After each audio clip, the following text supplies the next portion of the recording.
नमस्कार दोस्तों। कैसे हैं आप लोग? आशा करता हूँ स्वस्थ होंगे और मस्त होंगे। आज जानते हैं कि मेरे जीवन में गुरु का क्या महत्व था। मेरे जीवन में गुरु के आने से मेरे जीवन में क्या क्या परिवर्तन हुए, मैं आपके साथ शेयर करता हूँ।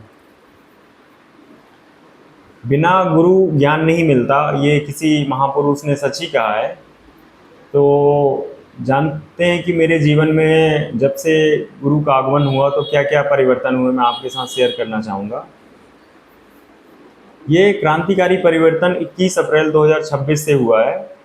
और मुझे किसी ने ना ही बताया है, ना ही कोई जानकारी दी।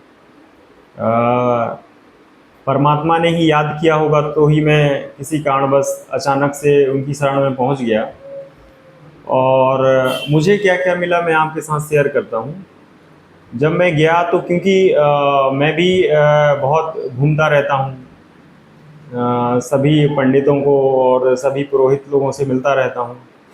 तो मैंने भी अपनी बुद्धि, अपने विवेक और अपने उससे जानना चाहा, क्योंकि जो कि मेरी बुद्धि और विवेक के खरे नहीं उतरते रहे, मतलब जो मेरे प्रश्नों का आंसर नहीं मिलता रहा, मेरे कहने का मतलब जो मेरी प्यास रहती रही वो प्यास नहीं बुझ पा रही थी। तो उनकी शरण में गया तो मुझे ऐसा अनुभूति हुई, क्योंकि मेरे जीवन में मैं 32 साल का हो गया और अभी तक मैंने हैप्पीनेस, खुशी, वो अनुभव, मेरे को अनुभव नहीं हुआ था। उसका कारण ये था कि मेरे जीवन में बचपन से ही इतना संघर्ष रहा कि मैं कुछ कह नहीं सकता। तो मेरे जीवन से क्या क्या गया, दुख चली गई, घृणा चला गया, ईर्ष्या चली गई, लोभ चला गया। तो ये चीज़ें कैसे क्रांतिकारी परिवर्तन हुए, उन्होंने क्या क्या शिक्षाएं दी। उनकी शरण में जाने से जब मैं गया तो उन्होंने जो शिक्षाएं दी मैं आपके साथ शेयर करता हूँ। उन्होंने शिक्षाएं दी और बताया कि जैसे सृष्टि, जो सृष्टि होती है, प्राकृतिक होती है, उसका उदय जो होता है सुबह ब्रह्म मुहूर्त में होता है। तो आप अर्ली मॉर्निंग 3 बजे उठ जाइए। 3 बजे उठ के प्रभु को धन्यवाद के भाव से उठिए और उसके बाद फिर अपन नहा धो के आधे घंटे में फ्रेश होके आप बैठ जाइए ध्यान में। तो जब ध्यान में बैठा तो ऑटोमेटिक, क्योंकि दो ही चीज़ रह सकती, जैसे ये कमरे में बात करें, या कि अंधकार होगा या कि उजाला होगा, दो ही चीज़ हो गई। अगर लाइट ऑफ कर दिया जाए और सभी खिड़की दरवाजे बंद किया जाए तो अंधकार हो जाएगा, और लाइट ऑन कर दी जाए तो प्रकाश हो जाएगा, दो ही चीज़ रहेगा। तो वैसे अपने जीवन में भी अंधकार को कैसे भगाएं। तो जब आप प्रभु की शरण में जाते हैं तो जो मार्गदर्शन देते हैं आपको, आप में समर्पण भाव होना चाहिए, पूरा समर्पण, पूरे समर्पण भाव से आप जाएं उनकी शरण में, और जो वो शिक्षाएं देते हैं उनका आप पालन करें।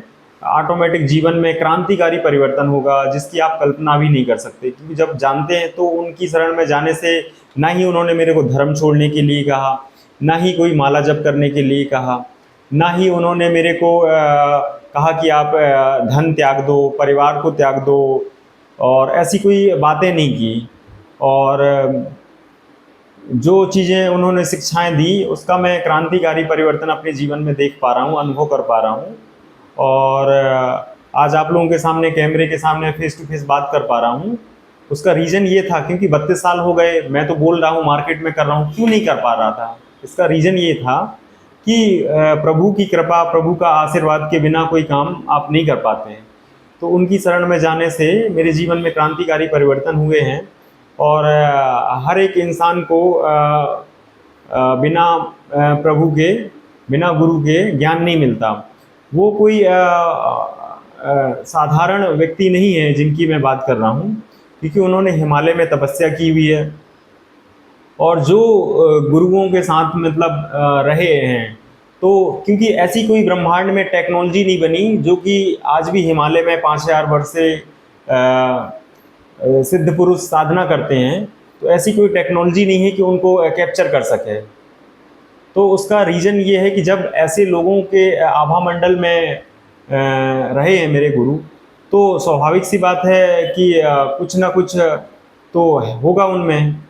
और जो चीज़ें शिक्षाएं वो देते हैं, क्योंकि उनके पास कल्प वृक्ष नाम का, आप जानते हैं कल्प वृक्ष अगर अपन अपन लोगों को मिल जाए तो अपन कैसी, मतलब कल्प वृक्ष से कैसी मांग करेंगे। जैसे कि कल्प वृक्ष से एक आदमी जाता है और बहुत भूखा प्यासा रहता है, तो वो इच्छा करता है कि मेरे को भोजन मिल जाए। उसको भोजन प्रकट हो गया, भोजन मिल गया तो उसने ग्रहण कर लिया। फिर उसके बाद उसने सोचा कि कोई अच्छा सा बेड मिल जाए जिसमें मैं सो जाऊं, तो उसके बढ़िया सा बेड आ गया तो वो वहाँ पे आराम करने लगा, उसकी नींद लग गई। फिर जब उसने उसकी नींद खुली तो उसने सोचा कि ये कैसे हो गया कि भूत प्रेत आ गए, तो वो भूत प्रेत आ गए, भूत आ गए। फिर उन्हें लगा कि कोई ये भूत मेरे को मार डालेंगे, तो मार डालें उसको। तो ये कल्प वृक्ष अगर अपन लोगों को मिल जाए तो अपन उसका सही सदुपयोग नहीं कर पाएंगे। तो गुरु की शरण में आप जाएंगे तो कल्प वृक्ष उनके पास है, तो वो आपको प्रोवाइड कराएंगे, जिससे आपको धन भी मिलेगी, मान सम्मान भी मिलेगा, और आपको अच्छा स्वास्थ्य मिलेगा। और ये सब चीज़ों में बंधे ना रहते हुए अपन ईश्वर की शरण में जाते हैं तो अपन को मोक्ष की प्राप्ति होती है। तो आशा करता हूँ आपको कुछ जानकारी मिली होगी कि क्यों गुरु की शरण में जाना चाहिए और क्या क्या उनसे लाभ आप ले सकते हैं। जैसे कि मैंने अपने जीवन में शेयर कर दिया, जो मुझे अनुभूति हो रही है और जो चीज़ें मिल रहा है, तो मैंने आपके साथ शेयर किया। और आप भी उनकी शरण में जाइए। कोई वो उनका जो भी है खुद का है, किसी पे मतलब वो चीज़ें नहीं है। 3.5 करोड़ रुपए की कार में चलते हैं, 25 करोड़ के फ्लैट में बंगलों में रहते हैं, उनका एक घर स्विट्जरलैंड में घर है। तो कोई वो साधारण मनुष्य है नहीं, आप क्या दे सकते हो उनको? ऐसा तो है नहीं कि आप क्या दे पाओगे। जिसके पास परमात्मा का वहाँ के पास सब कुछ है तो आप क्या दे पाओगे। तो उनको जो है प्रेम रूपी पात्र से ही, उनका प्रेम के रूप में ही आप उनका पात्र भर सकते हो। अदरवाइज आप उनसे कहते हैं ना कि गुरु रहे द्रोणाचार्य जी ने, तो अपने एक शिष्य से अंगूठा मांग लिया था गुरु दक्षिणा के रूप में। तो अगर आप उनकी शरण में जाएंगे तो वो आपसे कुछ ऐसा मांगेंगे नहीं। अगर आप उनके पात्र को भर सकते हो तो प्रेम रूपी पात्र से ही आप उनके घड़े को भर सकते हो।